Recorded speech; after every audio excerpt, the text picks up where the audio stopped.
the re-insemination of windy sows. In Uganda, some people delay up to about 8 weeks.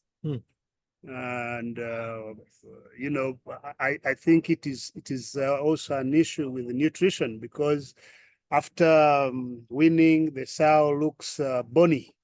Exactly. All the meat has gone away. Exhausted. Yeah, exhausted. And sometimes even the piglets too don't gain enough weight to allow early weaning. So because they are underfed. yeah, so it's a big challenge, and I believe it will be helpful to everyone who is participating in this webinar today.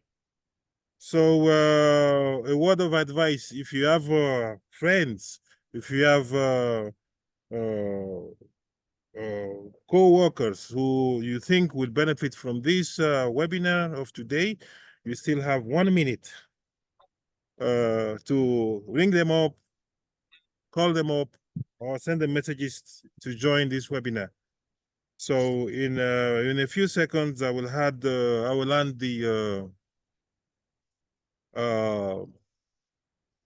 control of this webinar back to Michelle, who will take us through once more. Michelle. Yeah. Thank you very much. As usual, we appreciate you for what you do for the African market. And yeah, please, the stage is yours. Okay, I will make you host immediately so that you can load your share my screen. Yeah, you can share your screen. Okay. Thank you again, Michelle. Thank you so much, Tommy.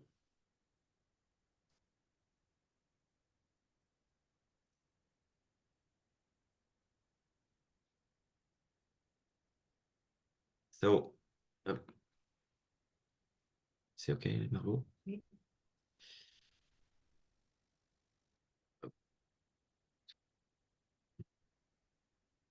Dupliquer. Alors, je duplique. Passe. Ouais. Ça ne marche pas là. Participant. Just a minute to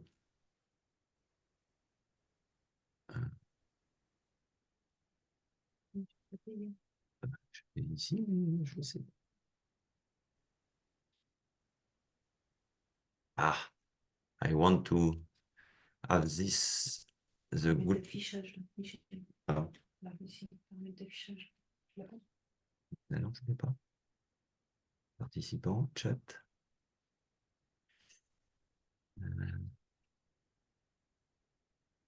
Ah ouais.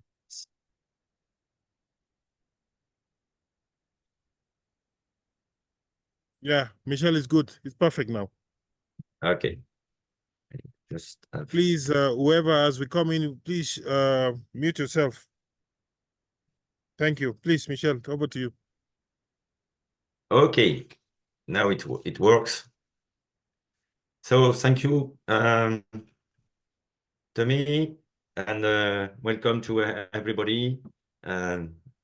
We restart the second season of our webinar, Africa Academy, and it's also the first of course of the year, and but it was the episode 2 of the key points in maternity, and it will be especially today most on the feeding we are talking.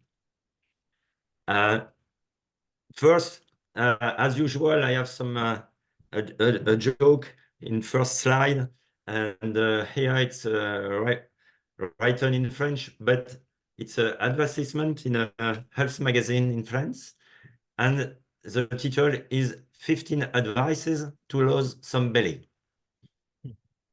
And for the sow, in fact, we are talking about advices to limit loss in back fat and body condition during lactation. It's exactly the opposite, because it's a very big challenge in during lactation to limit lost in weight because it's a physiological that the sow are lost some weight. So we are talking today to how to limit and what will be the good advices in terms of nutrition.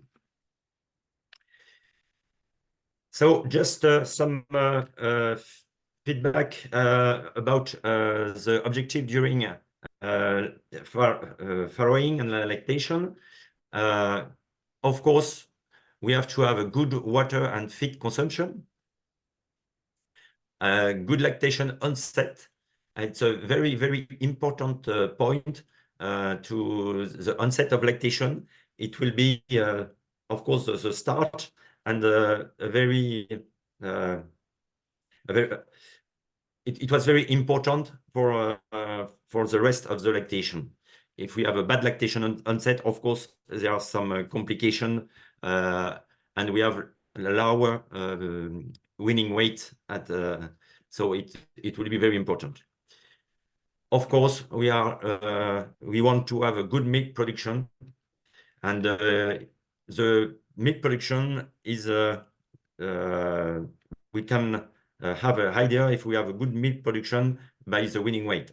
Better is the milk production, better will be the weaning weight, of course. And what we want is to have also a good body condition at weaning for the sows. Just some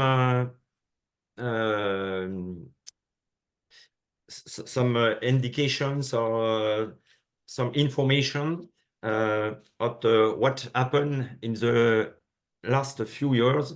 It's a study from a researcher in France, Nathalie Quignou, and you can see that according the total bone, of course, the birth rate of the litter is higher, so it's quite logical, for sure. In tendency, even we have done many progress in selections. I can show you just later what happened. But in tendency, while the piglets, the number of piglets are increasing, the birth rate is going down in tendency.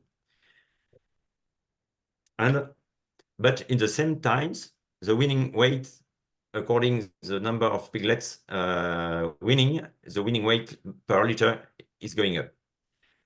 So it's a very big challenge. We are more and more piglets. We wean more and more piglets, and so there are more and more weaning weight, higher weaning weight, and it's quite important to give the good feeding of the sow to limit their loss. Just an information about what happened in per lines in the selections in the last few years on axiom lines and the choice lines. We have very big progress in terms of live weight. You can see from 2015 for 14 live weight, we are going up in 2022 to 15.5. That means one more than 1.5 piglets. And in the same time, we have selected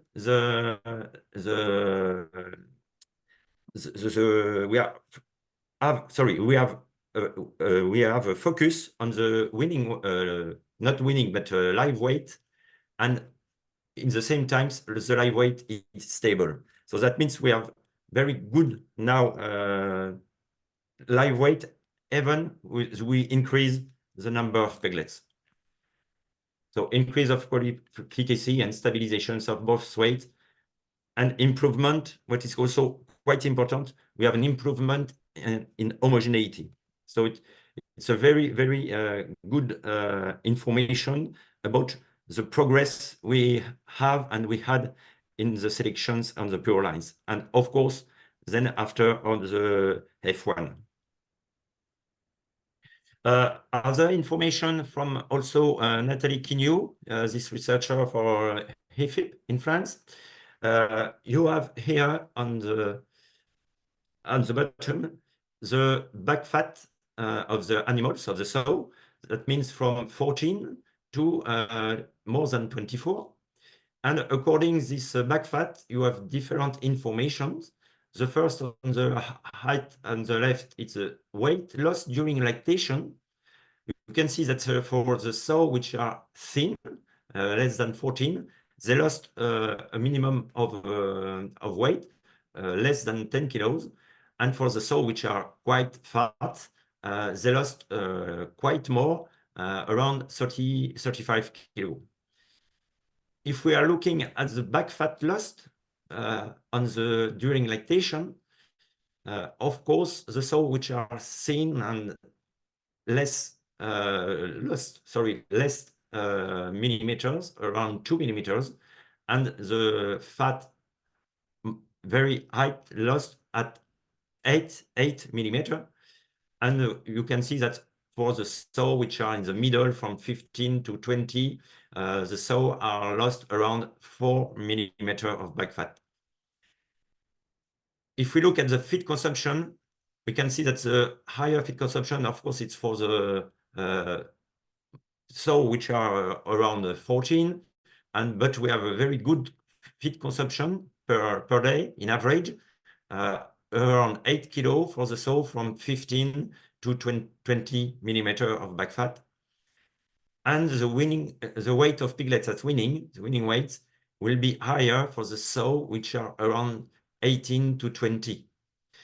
So what is quite important on these figures, it's that the best option is to have a back fat around 18 to 20 for the sow at farrowing.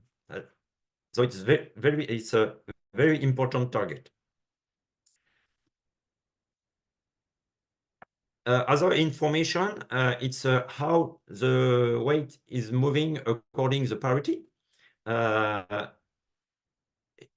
Usually, the weight at the first hay high for the gilts, it's around 160 kilograms.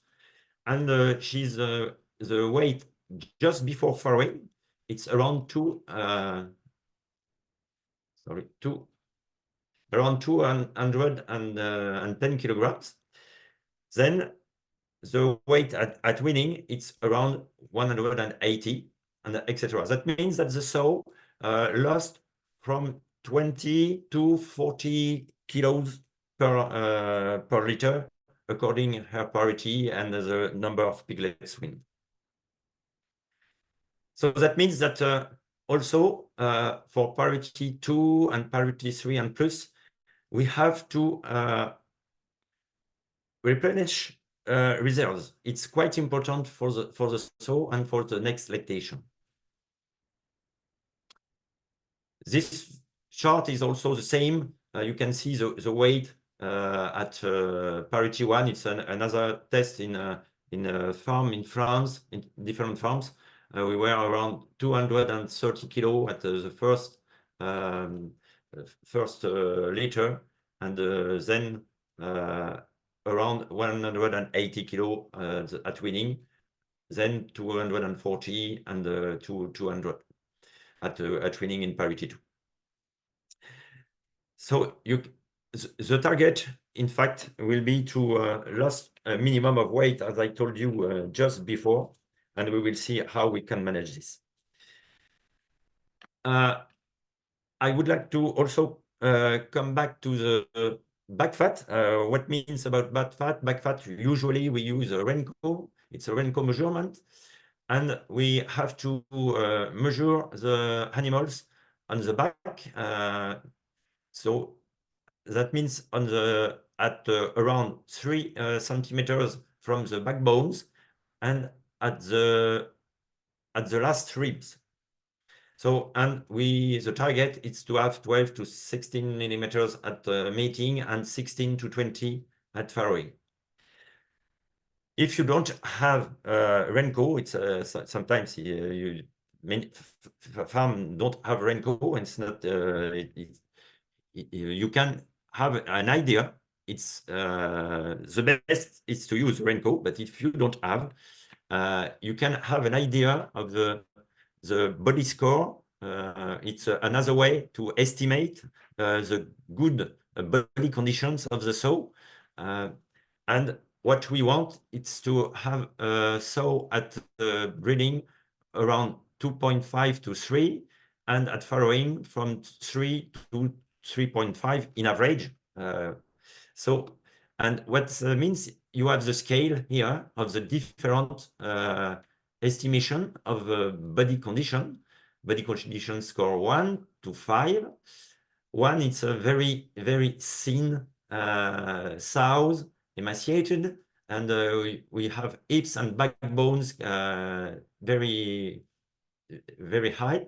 And we estimate that the back fat for this kind of sow is around less than 10 millimeters. On body conditions 2, the animals seem thin. Hips and backbones are slightly visible, but not so much. And we estimate the back fat or the renco by a renco around 10 to 13 millimeter. And body condition score 3 is quite ideal. Hips and backbones felt with a side pressure. We don't see them, but if we put the hand, we can felt the backbones with as it's written with a slight pressure. And this is the estimation is around 14 to 18. Body condition score 4, it's a sow which is a little fat. It's not so bad just before farrowing. It's still okay, but the sow it's fat, and we have to have a firm pressure to felt the hips and the backbones. And body condition score 5, it's a very, very fat sow, and we don't want this kind of sow even before farrowing. In this kind of sow, we have seen before that lost a lot of back fat. It's this kind of sow during lactation don't eat so much, and we have consequences on the winning weight because usually this kind of sow have bad lactation. So what about feeding? Now, the first important information and the first target is to have good water consumption. If you don't give water, you don't have milk. It's very, very, very important point. And what we can see here is that the usual consumption per day, it's around 16 liters. From 12 to 16, it's okay, it's usual. And you can see here that 2 days before farrow, the sow increase the needs more water, around 6 liters more. So she drank around 22 liters. And this going up after farrowing until 30 liters per day at 1 week in lactation, and then is going up around 40 liters at 21 days lactation. So it's a very, very, very important point. Sow needs water. So and it's very, very important to give them. If you don't have good distributions of water and the consumption, for sure you have consequences on the lactation onset. So it's why I focus, and I have this focus. For me, it's very, very important. Then what we want to achieve, it's around an average consumptions during lactation from at 5 to 5.5 kilo a day for 21 days lactations, and around 6 to 6.5 for weaning at 28 days. The challenge is to have around 10% of live weight lost, of course, in addition to the liter weight, and around 2 to 3 millimeter of back fat. If you go to 15% of loss of weight, it's still okay, but over 15%, it's too much. It's a very big challenge also for the gilts, because we will see gilts hit less than SOWS, and it's a challenge to limit the loss of weight and of back fat. Information about thermal comfort. It's I think a very also big challenge in especially in Central Africa, because the thermal comfort of the animals is from 18 to 21 degrees, and I think it's several times, several months a day, or several days per year. You have more than this kind of temperature, but that means that the sow have tendency to eat less, and it will be a challenge. So feeding several times a day. So especially if you have a hot temperature, 2 minimum, and you can go to 4 or 5 times a day. Especially if you have hot temperature, it will be usually better to feed late in the evening and also early in the morning, to limit consequences of a hot temperature and to have a better consumption.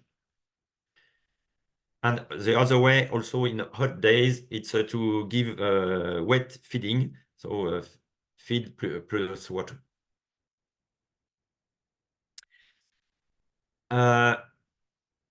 You can use during, of course, during lactation. The recommendation is to use a lactation feed, but just before farrowing and until 2 or 3 days after the farrowing, you can use some gestation feed. It's usually this kind of feed we use in Europe, but around also 50% use directly lactations. It's not a problem.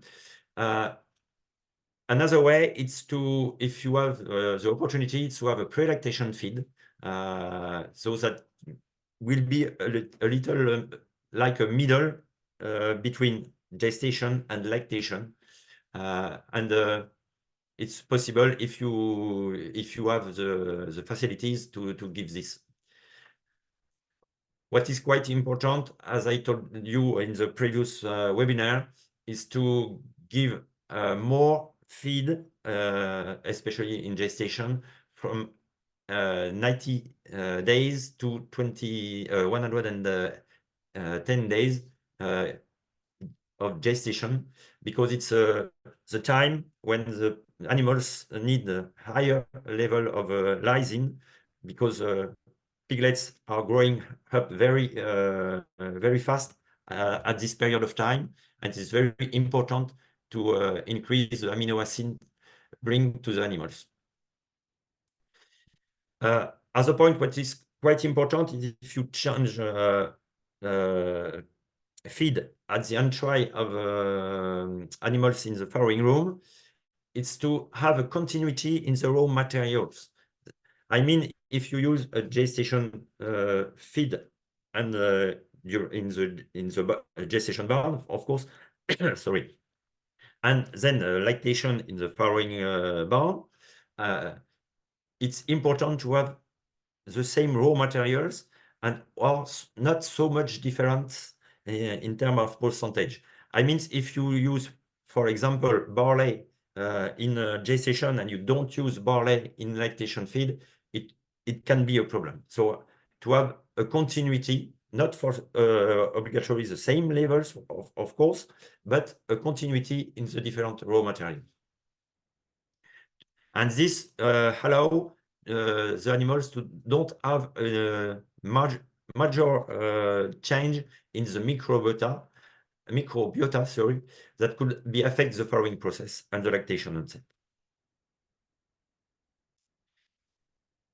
Here you have the table.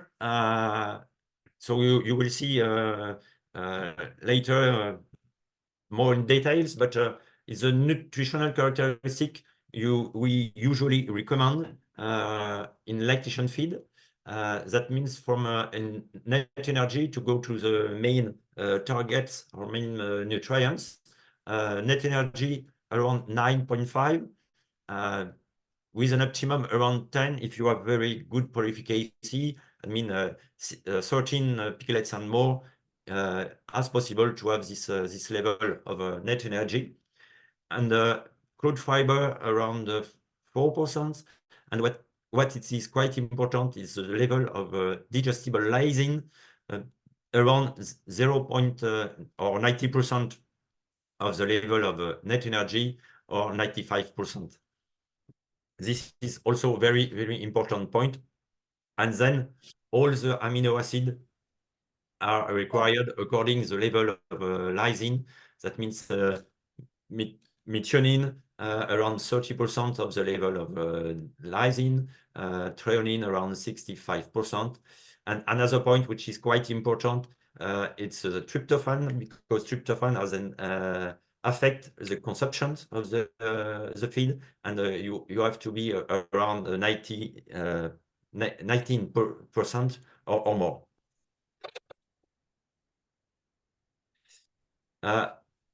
About vitamins, the vitamins are similar to the similar to the gestation feed.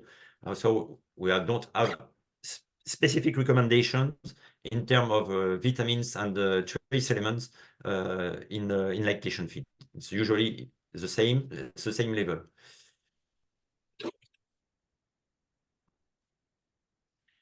What we recommend in terms of consumption, so I just showed you before around 5.5 kilograms per day in quantity for 21 days. But here you can see what it is required according the number of piglets. That means, of course, if you win 12, the animals need less than if you win 14. So if I look here for 13 piglets at 21 days, the recommendation is to give around 5.7 kilo a day. That means around 59 net megajoule on net energy, and around 53 grams of digestible lysine a day. If you win 13 at 28 days, the recommendation is to give 6.5 kilograms. That means 66 megajoule of net energy and around 60 grams of lysine a day.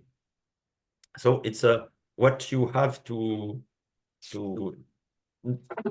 achieve, or to try to achieve in average.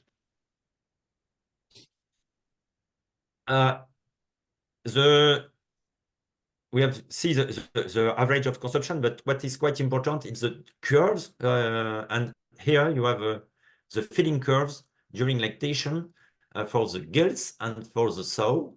So usually just before our farrow, we advise to give 2.5 to 3 kilo to the gilts, a little bit more for the sow, 2.8 to 3.3 kilo.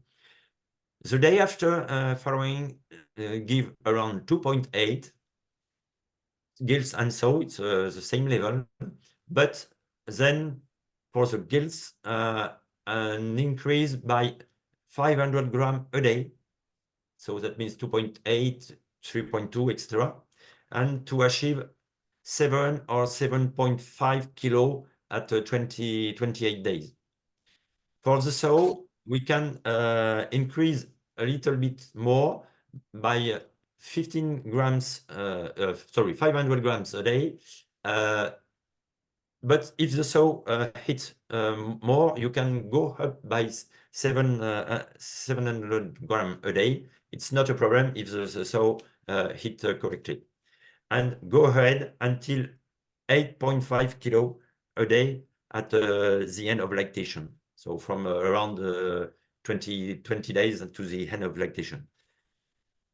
It's important to have this in mind and to have these progressions, this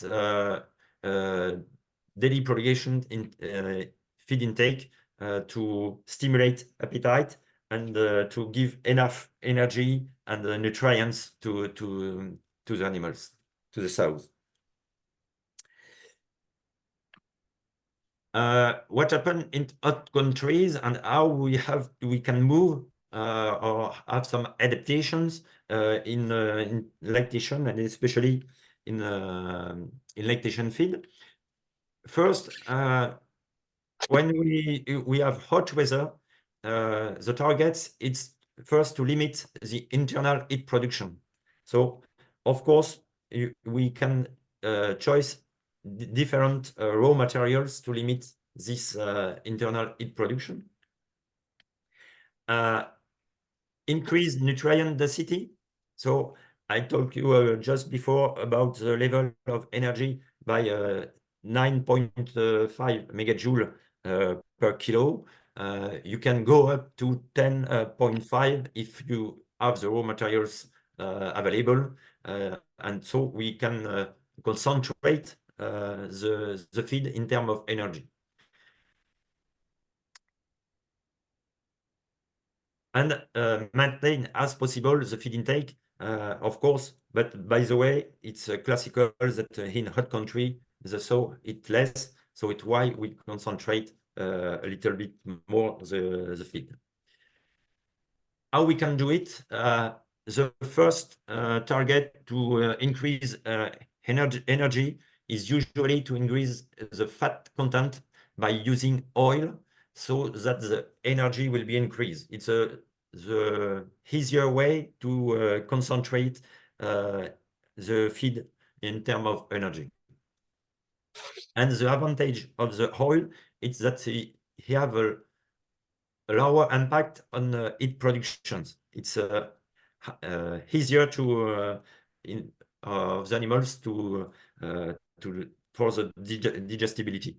So it's why the oil is a very good way to increase energy in the feed.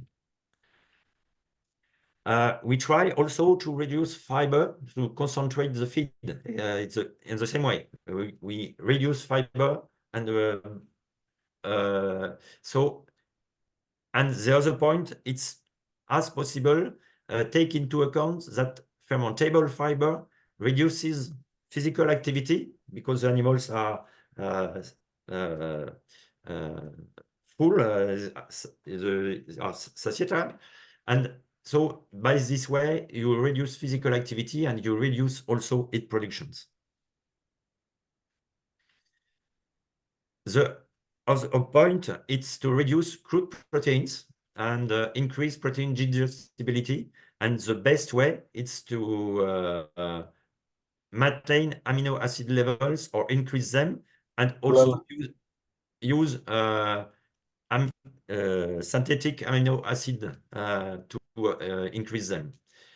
And so this also have an effect on digestibility and less heat production.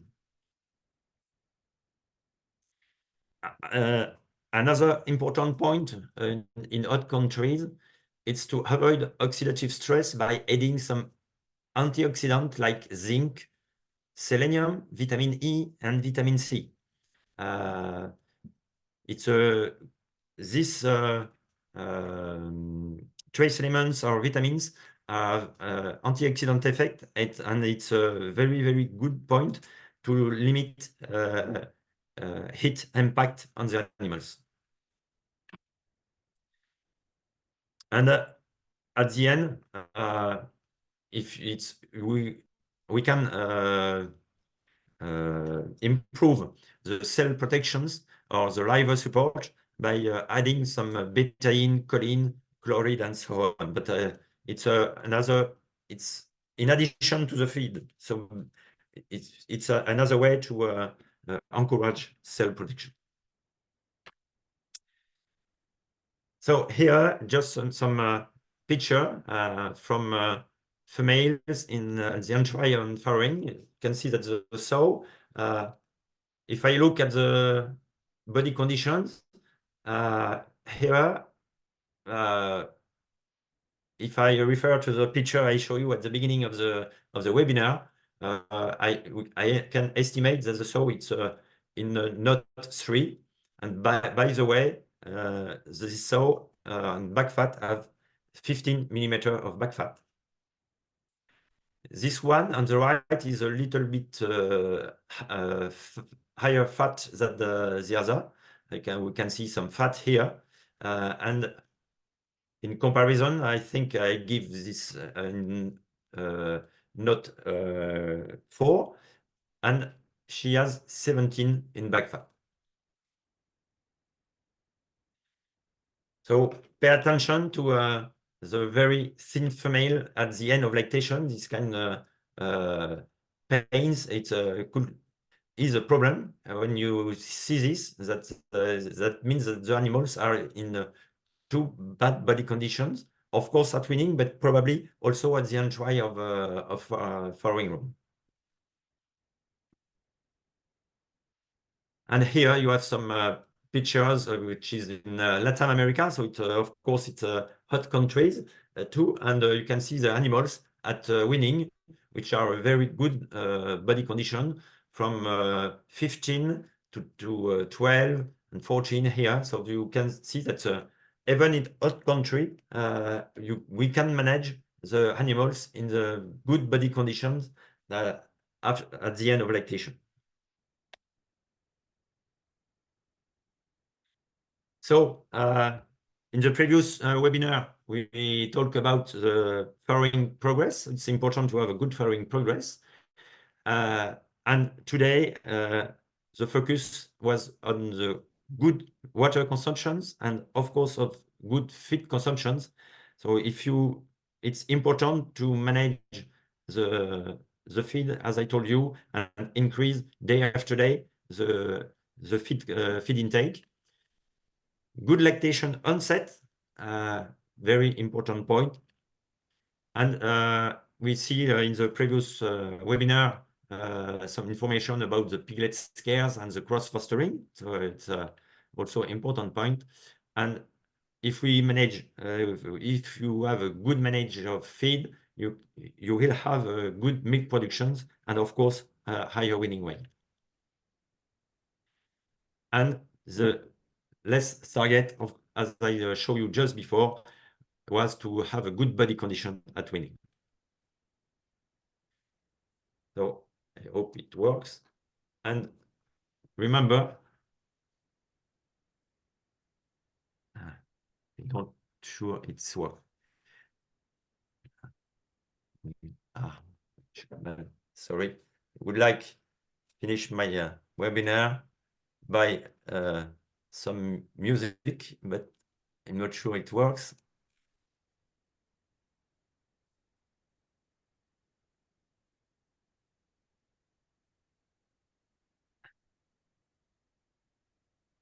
I hope it works. Sorry. Here it is.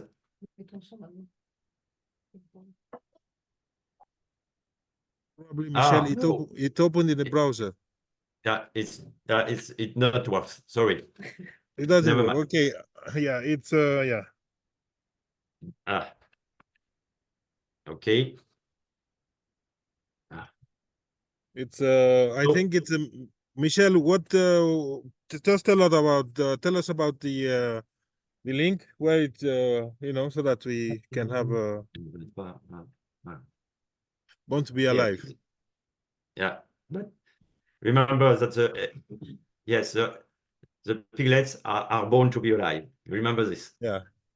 Okay. So thank you very much, Michel. Okay. Again, we have tapped into your wealth of knowledge.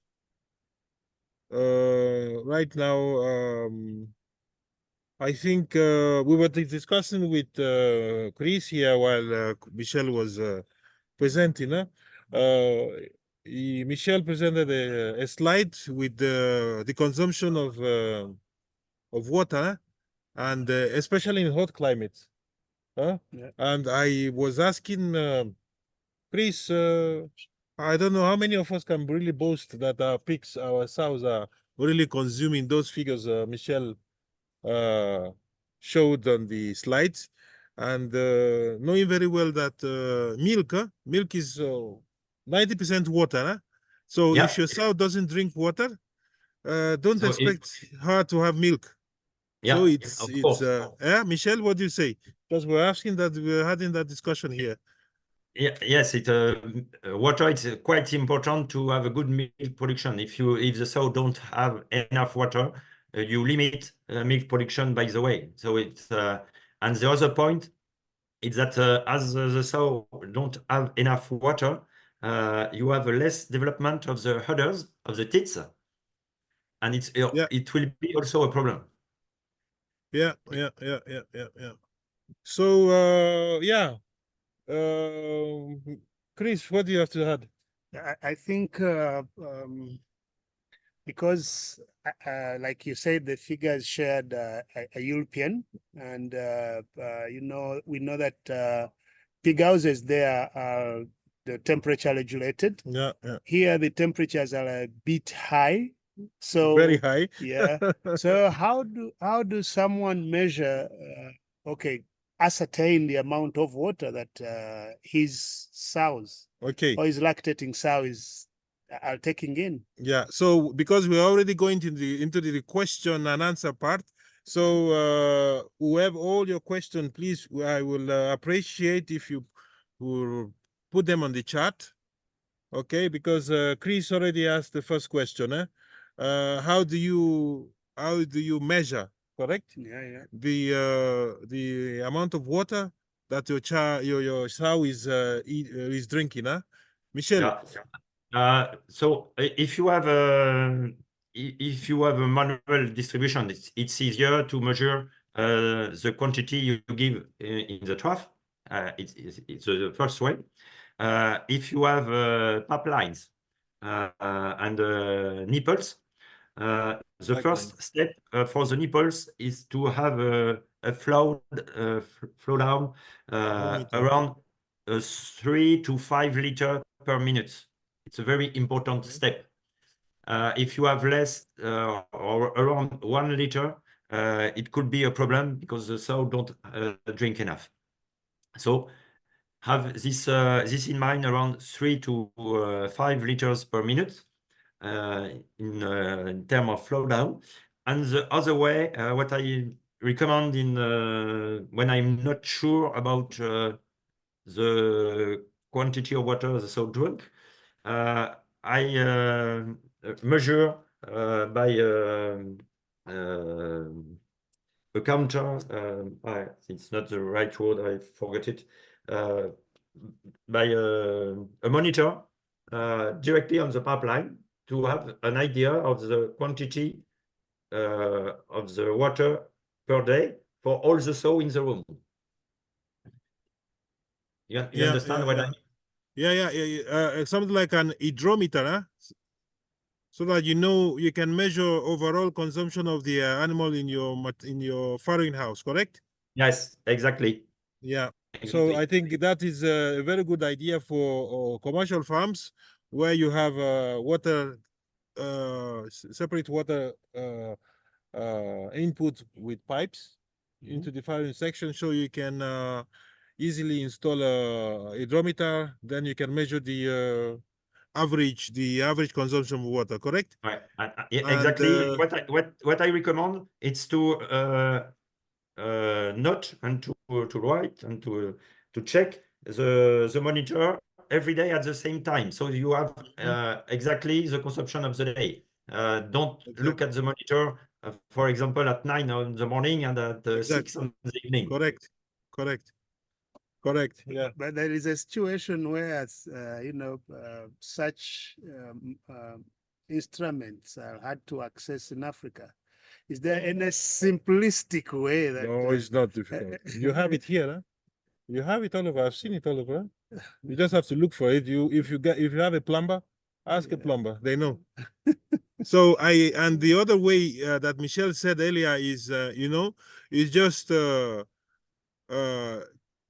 check your nipple, the nipple for and the lactation pen. You just press it, and the output has to be between 3 to 5 liters of water in 1 minute. So I think that's the simplest way. Yeah, so meaning you can even use a mug of a liter and time so, it. Yeah, then you time it, and I think that's so. Any other questions? I think how to reduce sows that overweight, and they are by Christina, and they are in pig. Well, I don't in pig. Pregnant, I think that's. Okay. How to reduce the sows overweight and they are pregnant? Michelle, for pregnant sows, how do you reduce their weight? The first step is to reduce, of course, feed intake, but pay attention to not reduce so much, because, of course, the sow need some nutrients, and of course the piglets inside too. Usually when we have a herd, in general, a herd in too much overweight, we reduce step by step. That means that it's not according how the herd is, but usually we try to reduce on 1 cycle, or sometimes in 2 cycles, and means step by step reduce to achieve the targets we want. Not go too fast, because you can have some consequences. So reduce a little, step by step, the feed intake.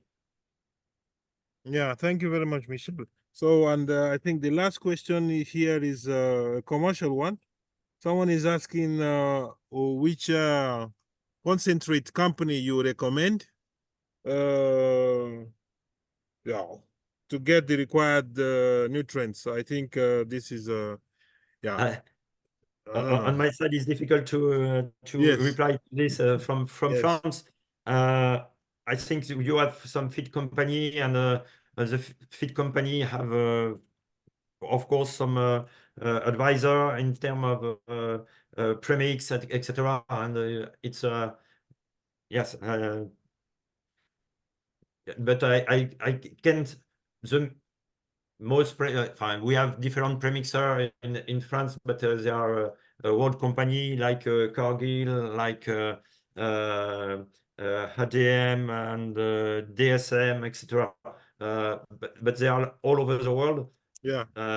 It's premixer. They sales minerals, vitamins, and they give advice to the feed company. But I think they are also in Africa. Yeah, I think you're correct. It's very difficult because, as you said, Michelle, since it's in Uganda, I think you have lots of companies, nutrition companies in Uganda. Look around and you'll find them, huh? Mm-hmm. So, then the last question by Manesai is saying that how can pre-weaning diarrhea be managed during sow piglet management? So I'm not sure to have a good understanding. That means there are some problem of diarrhea. Yeah, how can it be managed during lactation?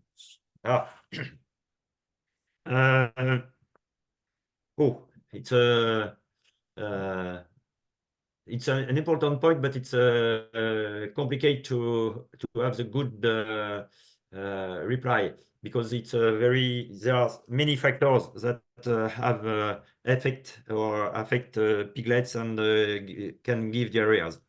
The first is to be sure that you have the good vaccines, and what kind of bacteria or virus is responsible of this diarrhea.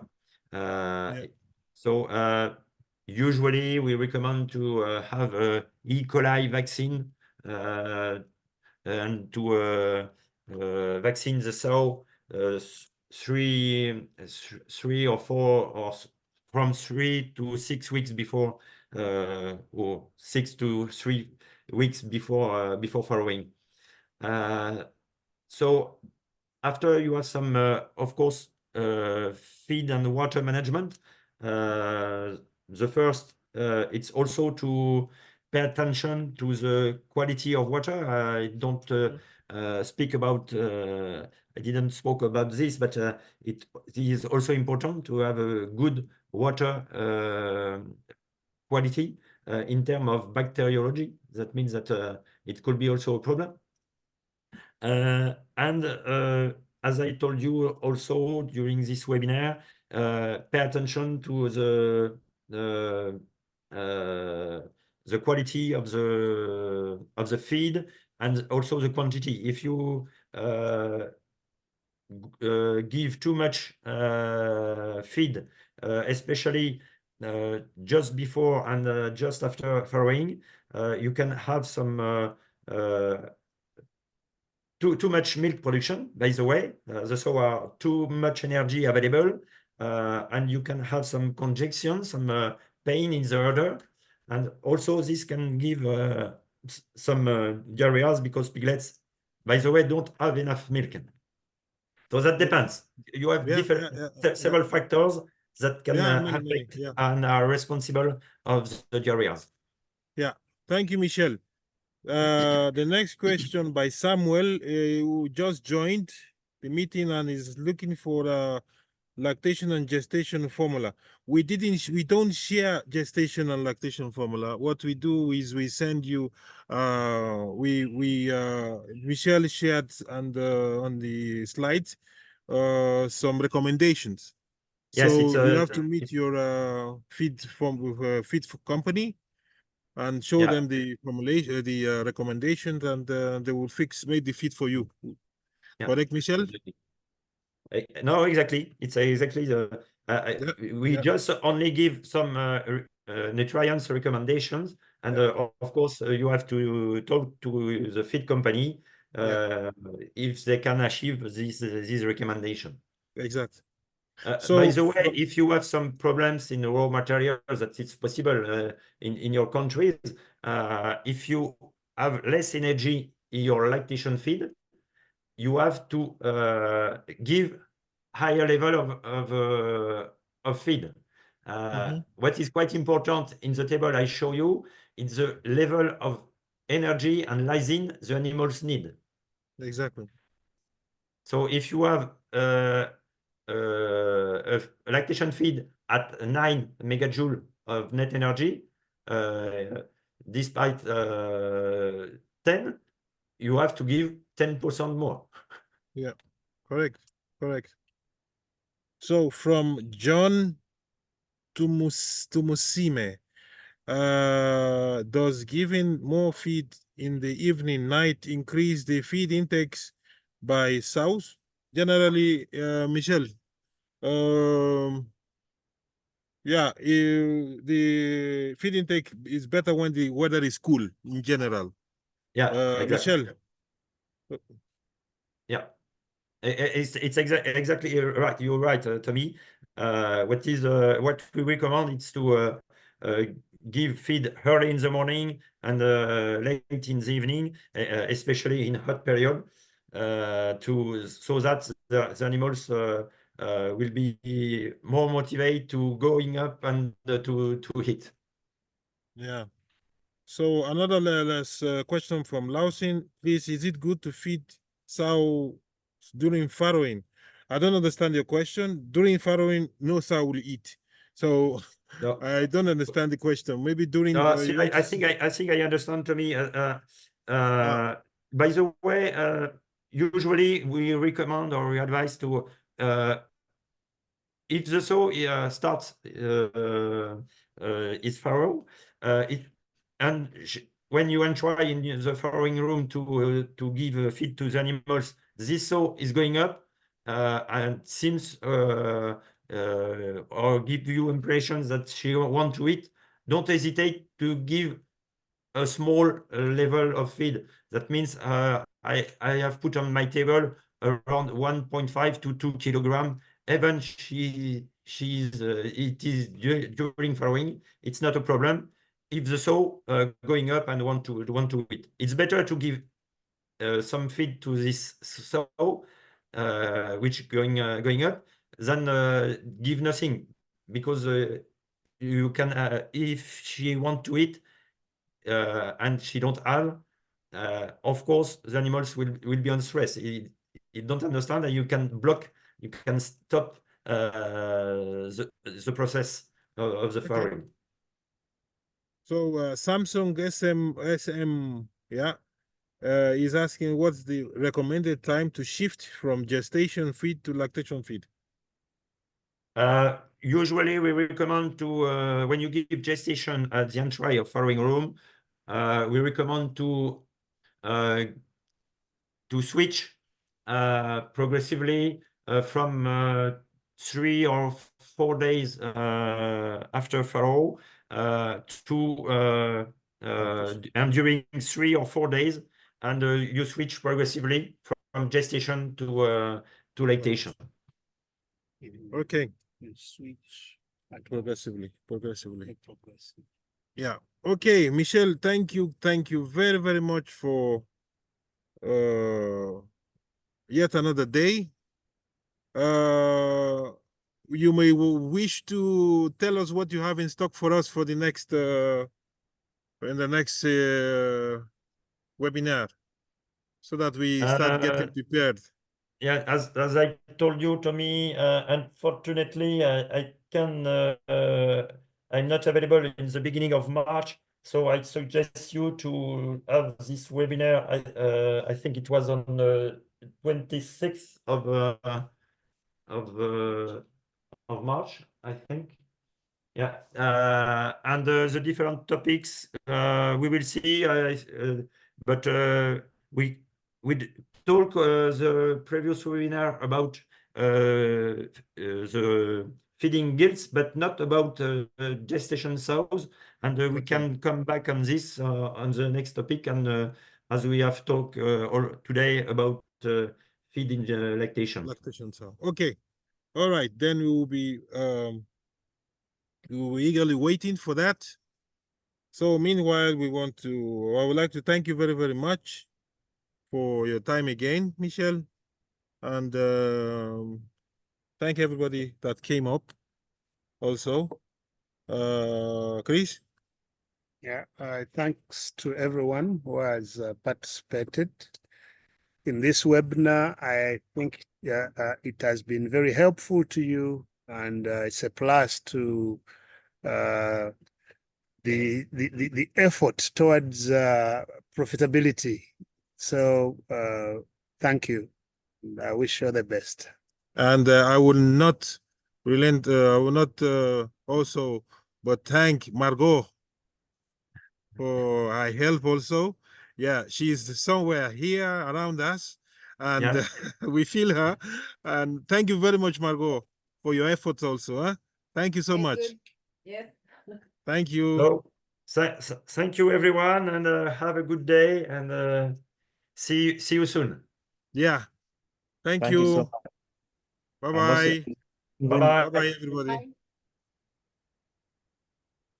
Hello. I was requesting when the next webinar is planned, which date?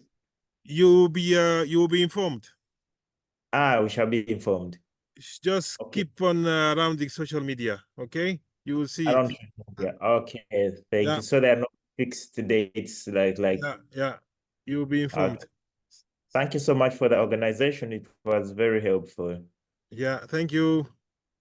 Thank you too.